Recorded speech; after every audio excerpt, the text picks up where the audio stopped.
Good morning, Colonel Bai. It's Monday, March 21st. I'm Simba. And I'm Catherine. And here are your morning announcements. Fun Friday is coming up on April 1st. It will be Grade Color and Foolish Hat Day. Grade 9s are wearing blue, Grade 10s are wearing black, Grade 11s are wearing white, and Grade 12s are wearing red.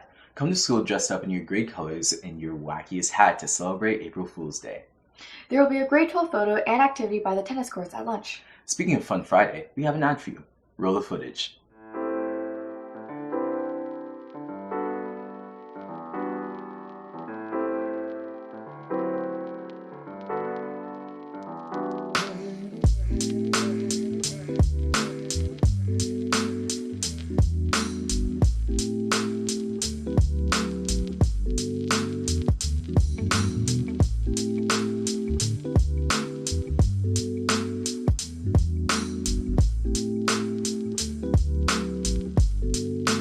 Are you looking for community service hours? Or do you want to help out in the Learning Commons for fun?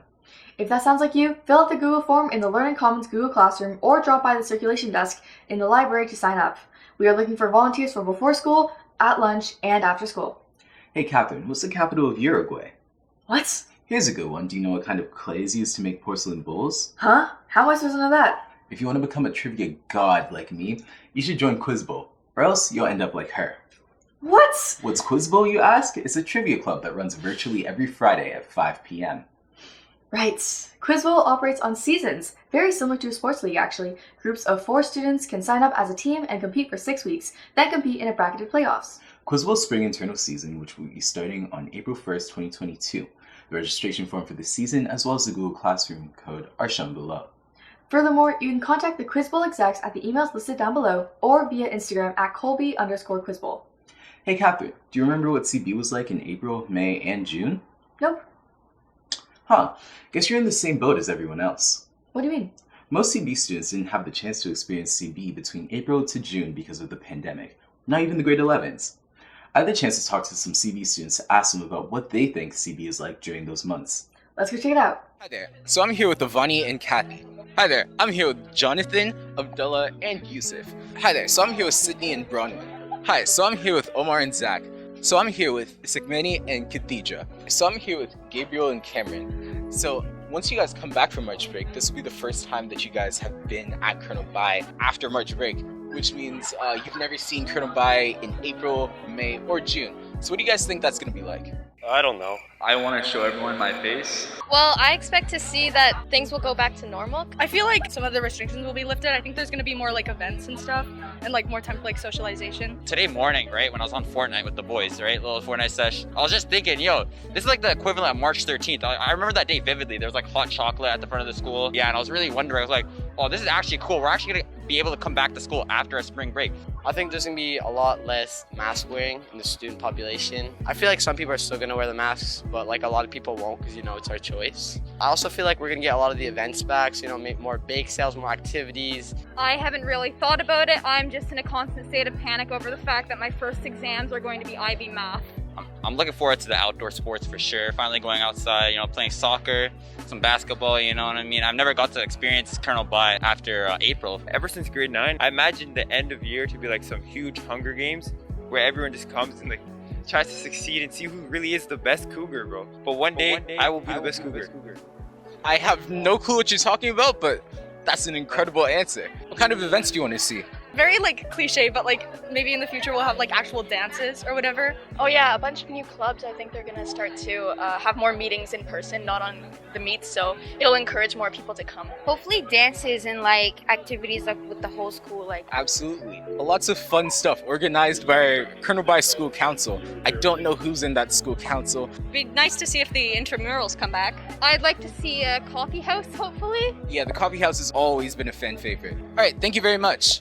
Interested in being a member of the track and field team? There will be a meeting for track and field on Wednesday, March 23rd at noon in room 150 and virtually with the Google Meet code CB Track and Field 2022. All are welcome. Next up, we created a video essay discussing fan culture and its effects. Pay attention to the screen to learn more. Many people form relationships of some sort with celebrities and fictional characters.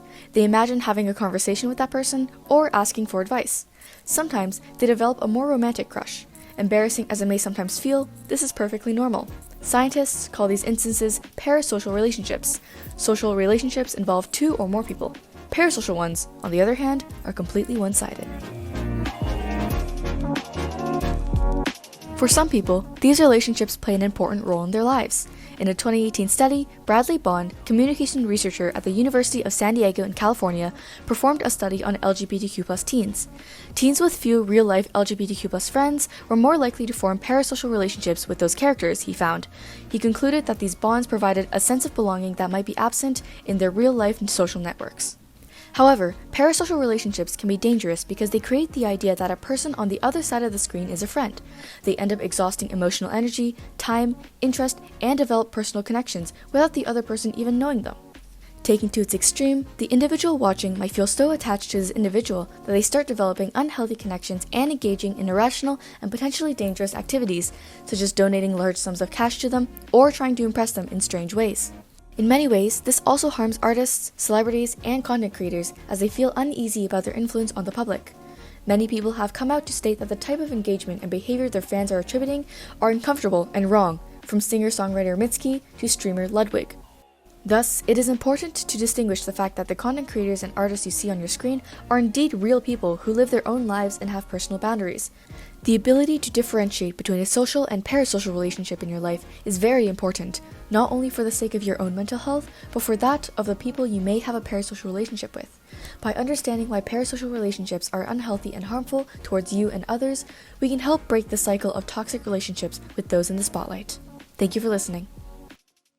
Please remember to follow OPH guidelines to help keep everyone here at CB safe. Yep, now let's go check out our Cougar of the Week. This week's Cougar of the Week is Claire Sun.